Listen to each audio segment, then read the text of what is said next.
श्री राम जय जय राम, श्री राम जय जय राम, श्री राम जय जय राम, श्री राम जय जय राम, श्री राम जय जय राम, श्री राम जय जय राम, श्री राम जय जय राम, श्री राम जय राम,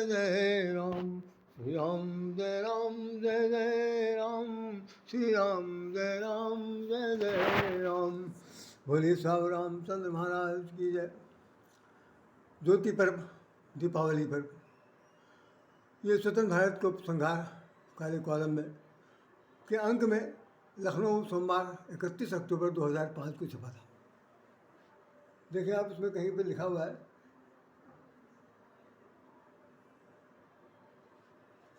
2005 में छपा है, 31 अक्टूबर 2005 को छपा। भारतीय संस्कृति में दीपक, भारतीय संस्कृति में दीपक ये है। और दीपावली पर्व, ज्योति पर्व, दीपावली पर्व, ये आज आपके सामने धनतेरस का त्यौहार मनाया जा रहा। बड़ा व्यापक तरीके से आज पेपर में निकला है कि भाई इस बार धनतेरस पर शुभ खरीदारी का डबल मुहूर्त होगा। इसमें लोग खरीदारी भी कर रहे हैं, दिखाई पड़ रहा है। कुछ लोग इस तरह से कर रहे हैं, ऐसे हैं। कुछ बर्तन खरीदे जा रहे हैं, जैसा बर्तन खरीदा जाता। लक्ष्मी गणेश की भी दुकान लगी हुई है, सब प्रकार से अपने अपने ढंग से गया। अच्छा, और पंडितों ने ये निर्देश दिया है कि गणेश बाएँ तो सूर्य दाईं ओर हो, कमलासन हो तो महालक्ष्मी का होना चाहिए। तो धनतेरस और दीपावली पर पूजा के लिए लक्ष्मी गणेश की प्रतिमा खरीदते समय ये ध्यान रखने के लिए उन्होंने कह दिया। चलिए अब हम 2 शब्द आज बात करते हैं, इस पर कैसे चर्चा करेंगे। श्री राम जय राम, श्री राम जय जय राम। बोलिए साहब रामचंद्र महाराज की जय। दीपावली का ये पर्व आप सब लोगों के सामने आ चुका है, और लगभग जितने लोग जिस उम्र में पहुंच चुके हैं आज की अपनी आयु की दहलीज में, कम से कम उतनी बार उन्होंने कम से कम दीपावली के पर्व को, दीपावली के त्यौहार को मनाते हुए देखा होगा। इन संक्षेप में सिर्फ इतना, आज परिचयात्मक रूप से मैं सिर्फ इतना कहना चाहता हूँ कि वास्तव में दीपावली 4 युगों का नेतृत्व करने वाला त्यौहार है। एक छोटा मोटा त्यौहार नहीं है। इसमें त्रेता युग भी है, सतयुग भी है, द्वापर भी है, और साथ तो कलयुग में तो हम लोग मना ही रहे हैं। और साथ साथ एक द्वापर, सतयुग, द्वापर, त्रेता और कलयुग, चारों युगों का प्रदर्शन समय हो गया। तो आपने देखा होगा कि भाई त्रेता में भगवान राम वनवास से वापस लौट कर आते हैं, जब उसके बाद राजगद्दी पर बैठते हैं। वो एक त्यौहार अभी दीपावली का हम लोग मनाएंगे। उससे पहले, उसके बाद अब देखेंगे द्वापर में भगवान अभी गोवर्धन पर्वत भी उठाएंगे, और अभी ये भी देखेंगे कि अब वो नरकासुर का वध करेंगे, और तमाम तरीके की जो सेयाएँ हैं। भैया दूज का त्यौहार होगा, जिसमें यमराज जी अपनी बहन से मिलने आएंगे। तो कुल मिलाकर के सब ये जो है सतयुग से जुड़ा हुआ, द्वापर से जुड़ा हुआ, त्रेता से जुड़ा हुआ त्यौहार है। अभी हनुमान जी कल जन्म होगा, तो वो भी त्रेता युग में ही जन्म लिया था। ये बात बता रहा है। आज जो मुख्य विषय है उसमें ये कहा जा रहा है कि आज धनतेरस है, धनतेरस धन का तेरस है। धन को तृतीयों के दिन जो है वो धन्वंतरी भगवान पैदा हुए थे। ऐसा कहा जाता है कि समुद्र मंथन के बाद उसमें उनके जो तमाम सारे रत्न निकले, 14 रत्न निकले थे। उसमें रत्नों में तो उनकी गिनती नहीं हो सकती, लेकिन वही धन्वंतरी जी पैदा हुए थे। धन्वंतरी जी का जन्म हुआ था। दूसरे शब्दों, धन्वंतरी जी ने अवतरण लिया था। अभी आज भी निकला हुआ जयंती मनाई जा रही। अभी हम जयंती को लेकर के काफ़ी संवेदनशील हैं कि वास्तव में जयंती को लेकर कुछ लोगों ने ये कहा कि जयंती उसी को मनाई जाती है जो पैदा होता है, मर जाता है। और यहाँ पर ये धन्वंतरी भगवान है, तो भगवान को न पैदा होना न जन्म लेना है, बल्कि वो तो अवतार लेते हैं। तो अवतारी पुरुष को तो मरने जीने की कोई बात की जा सकती, लेकिन फिर भी ऐसा कहा गया कि आज धनतेरस है और धन्वंतरी जी का जन्म हुआ है। तो जन्म हुआ है तो ठीक है, हम लोग उनका जन्मदिन मनाते हैं। लेकिन धन्वंतरी जी के हाथ में आज है क्या, ये बहुत बड़ा मुख्य विषय है। बहुत सोचने वाला, समझने की बात है। मैं बहुत संक्षेप में आज बताऊंगा, क्योंकि परिचय देना है मुझे। तो धन्वंतरी जी के हाथ में जो कलश लिए हैं, उस कलश में बता रहे हैं कि भाई वो औषधि लिए हुए। धन्वंतरी जो है वो खासतौर से आयुर्वेदाचार्य हैं। आयुर्वेद के बहुत बड़े ज्ञाता ऋषि मुनि हुए हैं, और उन्होंने, अब तो ऋषि मुनि हुए हैं तो फिर शरीरधारी होंगे, तो ऐसी स्थिति में तो अवतरण का तो प्रश्न ही नहीं उठता। लेकिन नहीं साहब, उन्होंने संबंध मंथन में निकले, ये और भी विवादास्पद लोगों के लिए विषय बन जाता है। लेकिन हमारे यहाँ लिखा हुआ है कि समुद्र मंथन में भगवान धन्वंतरी जी का उत्पन्न हुए हैं।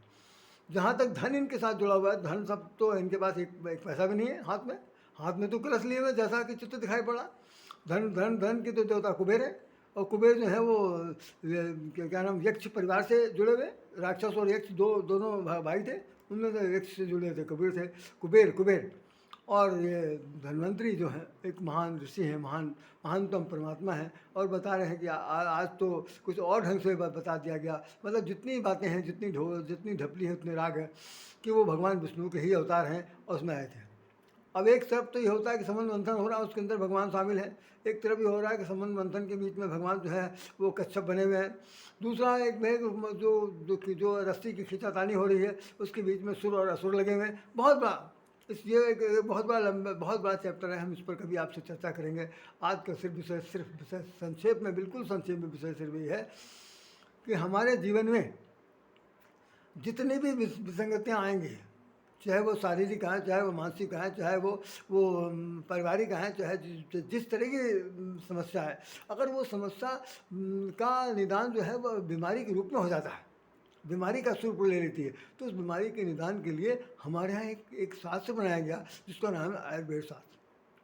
आयुर्वेद शास्त्र है, उसमें जैसे आपके धन्वंतरी का नाम आया, जिस प्रकार आपके वो क्या कहते हैं, जो रामदेव जी, जो पतंजलि का जो नाम आता है, एक चमन ऋषि हुए हैं, वो भी इसी के बहुत बड़े सर्वज्ञ ज्ञाता, जिनके चमनप्राश जिनके नाम से बना हुआ है, और बहुत सारी औषधियों जाने वाले हैं। अरे आजा उन सब को छोड़ दीजिए, भगवान शंकर सबसे बड़े योगाचार है, सबसे बड़े आयुर्वेदाचार हैं।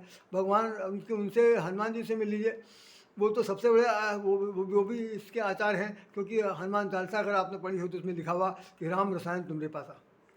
आयुर्वेद में रसायन का बड़ा महत्व है, रसायन की घुट्टी पिलाई जाती है, तो हनुमान जी के पास जो है राम का रसायन है। अब वो कैसे राम का रसायन बनाते हैं ये वही जानते हैं, लेकिन जो लोग हनुमान जी के साथ जुड़े हुए हैं उनको ये रस पीने को जरूर मिला होगा कि भाई वो राम भजते रहते हैं और राम के नाम को घोंट करके अमृत सबको पिलाते रहते हैं। तो राम नाम का रस पीने के लिए वो आमंत्रित करते हैं, और उनके शरण में जो चला जाता है उसको राम देते हैं।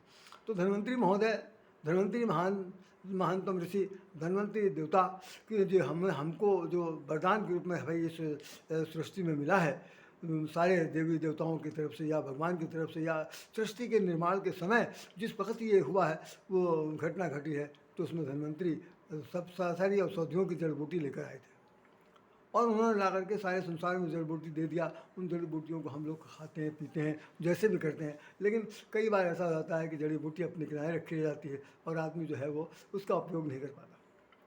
तो हमें त्यौहार ये सिखाने आते हैं, हमें त्यौहार ये बतलाने आते हैं कि वास्तव में जो कुछ भी हम लोग को उपलब्धि के रूप में मिला है, हम लोग को उपलब्धि के मिला है, वो नेगलेक्ट करने के लिए नहीं है, अवहेलना करने के लिए नहीं है, उपेक्षा करने के लिए नहीं है। और केवल ये है कि भाई अब आज इस त्यौहार को मनाते हुए इस तरह से हम लोग स्वीकार कर रहे हैं कि भाई आज के दिन धनतेरस है तो बर्तन खरीद लीजिए।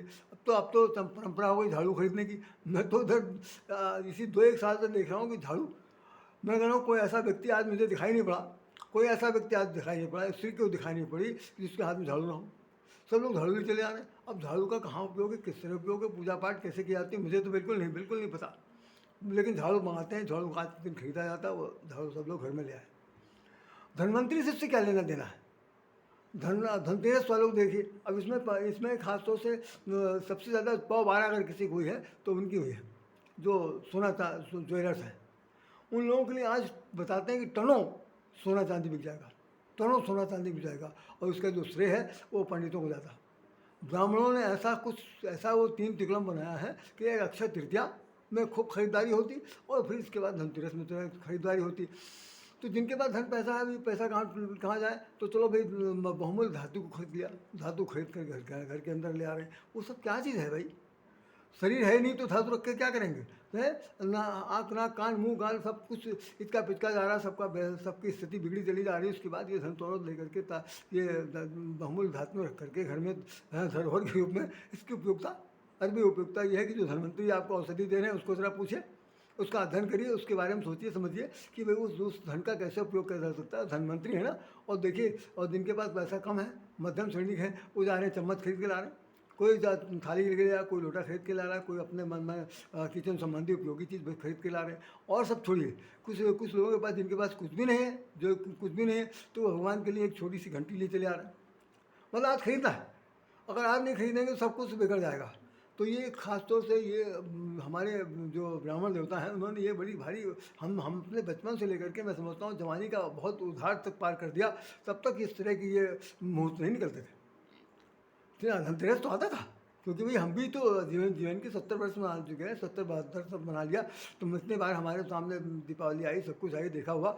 लेकिन साहब ये तो अब ये है कि ये मुहूर्त है, इस मुहूर्त में ये खरीदो, इस मुहूर्त में ये खरीदो, तो इसमें क्या हो रहा कि बिल्कुल जैसे मार्केट में खरीदारी के लिए दिल दिमाग बन गया, पूजा पाठ से तो अलग हो गए, और मनाया जा रहा धनतेरस मनाया जा रहा। चलिए साहब, धनतेरस आप लोग मनाइए।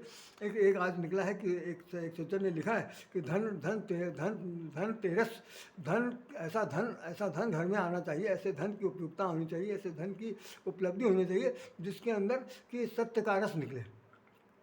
बात तो उन्होंने बहुत अच्छी कही कि धन ऐसा कमाओ जो कम से कम रसानुभूति कराए, प्रेमारस क्या है, आनंद का रस कराए। ऐसा धन न कमाओ जो इधर आए उधर चला जाए, या जो जिस तरह से जैसे होता है ना कि जिस रास्ते से पैसा आता है, कभी कभी उसी रास्ते चला जाता है, लोग हाथ मसलते रह जाते हैं। तो बेईमानी का पैसा बेईमानी में जाएगा, अच्छाई का पैसा अच्छाई में जाएगा, खून पसीने का पैसा, मेहनत का पैसा मेहनत में जाएगा। तो धन है तो तेरस भी है, और धन नहीं है तो तेरस भी नहीं है। तेरस तो बहुत बार आएगा, आता चला जाएगा। तो मेरा आपसे सब लोगों से निवेदन है कि धनतेरस सब लोग मना चुके होंगे, मना रहे हैं अभी, तो अपने ढंग से मनाइए। और सबसे बड़ी प्रार्थना यही है कि जो हमारे धनवंतरी देवता हैं, धनवंतरी महोदय हैं, उनके द्वारा अगर कोई भी आउटलाइन आपको, गाइडलाइन या कोई सी पुस्तक पूरे समाज में मिल जाती है आयुर्वेद की, तो चाहे छोटी छोटी टिप क्यों ना हो, आप उसको अपने जीवन में ले लीजिए और उसे उतारिए। सबसे बड़ी यही है मेरी आपसे सबको सलाह है और प्रार्थना है, निवेदन है, हाथ जोड़ करके नमन करके कहता हूँ कि उन्होंने अगर जो हमें अगर कुछ सही जीवन जीने का तरीका सिखाया है और सदियों का अंबार लगा दिया है, तो कम से कम उन्हें सदियों के बारे में ज़रूर जाना चाहिए। छोटे छोटे हम लोग तो जब बचपन में थे तो मेरी माताएं दादी, मामा, मम्मी, नानी इत्यादि जितने लोग थे, वो तो बड़ी छोटी छोटी नुस्खे बता करके भी हम लोग सबको स्वस्थ कर देते थे। अब आज के समय में तो चाहे कितने बड़े से बड़ा औषधि और टेबलेट का पूरा खाखा पर्चा लिए चले आते हैं, डॉक्टर लिखा हुआ, और फिर भी उसके बाद ये लाभ नहीं हो पा रहा। क्या वजह है?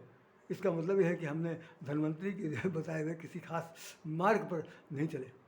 डॉक्टर लोग चल रहे हैं वो अपने हिसाब से, उनकी तो मामला सर्जरी से जुड़ा हुआ है, वो सर्जरी भी करेंगे, काट पेट की दुरुस्त भी कर देंगे। उनके लिए ये लिखा हुआ शायद बाकायदा लिख देते हैं, इस पर लिख दो कि अगर भी कोई घटना हो जाती है तो हम इसके लिए जिम्मेदार नहीं। मतलब पहले ही मृत्यु का अनुमान लगा लिया गया, उसके बाद कहाँ हाथ लगाया जाता। तो वो तो बिल्कुल अनएक्सपेक्टेड है कि भाई ज़िंदगी रहेगी कि जाएगी, ये कहना बहुत मुश्किल है। लेकिन डॉक्टर तभी इस पर काम करते हैं। हमारे आयुर्वेदाचार्य के अंदर ऐसा कुछ भी नहीं, कोई भी ऐसी बात नहीं है कि वो उनके अंदर आयुर्वेद हैं। चाहे रामदेव से मिल लीजिए, चाहे उनसे पतंजलि से मिल लीजिए, चाहे जिस तरह से जो है उन सबको करिए। तो मेरी आपसे प्रार्थना है कि धनतेरस का त्यौहार बहुत अच्छे ढंग से मनाइए, सबके जीवन में खूब फलीभूत हो, और भगवान जितना अच्छा करेंगे वही इतना ही अच्छा होगा। और सब अच्छा तभी करेंगे, होता नहीं कि जो अपनी सहायता स्वयं करते हैं उसकी सहायता भगवान करता है। ये बहुत ज़बरदस्त स्लोगन है कि आप जब सबसे पहले आप अपने आप को अवेकनेस, जागरूक, जागते हुए नजर नहीं आएंगे, तब तक संसार में कोई आदमी आपको जगा कर सही रास्ते पर नहीं ला सकता। दिया जलाओ, जैसे हमने एक गीत में पढ़ा है, हम अब तो कल हम आपको सुनाएंगे, हमने उसमें लिखा था, आओ चलो चली आए, चलो चली बारी आई, घर घर में दियाना। ये मेरा गीत है, अभी मैंने लिखा, चलो चली बारी आई, घर घर में दियाना। अब हम लोगों का समय आ गया, हर घर में जाएँ, दिया जलाएँ, दीपक जलाएँ। दिया जलाना, दीपक जलाना माने कि अपने घर में रोशन झालर डालने की ज़रूरत नहीं है, तो वहाँ तो पड़े रहा जहाँ पर दीपक बुझे हुए हैं। अरे भाई, उन दीपक बुझे हुए में कौन दीपक जलाएगा? हम और आप नहीं जलाएंगे तो कौन जलाएगा? तो कम से कम यह भी सोचना है। तो इस पर हम चर्चा कल करेंगे। आज तो धनतेरस को ही मनाते हुए हम लोग आप सबसे नमस्कार करते हैं, प्रार्थना करते हैं। मुझसे कोई अपराध हो, मेरे शब्दों में कोई अभ्यता नज़र आ रही हो, तो भाइयों, सभी मित्र, मेरे सभी शुभचिंतक, सभी मेरे हृदयग्राही, सभी मान्य सम्मानीय व्यक्ति मुझे क्षमा करेंगे। और इसी शब्दों के साथ राधे श्याम राधे आपको हृदय से नमन करता है। धनतेरस सबको मंगलमय हो, सबको मंगलमय हो। धनतेरस की कृपा बनी है। इन्हीं शब्दों के साथ राधे श्याम राधे आपको पुनः नमस्कार करता। जय श्री राम, जय श्री राम।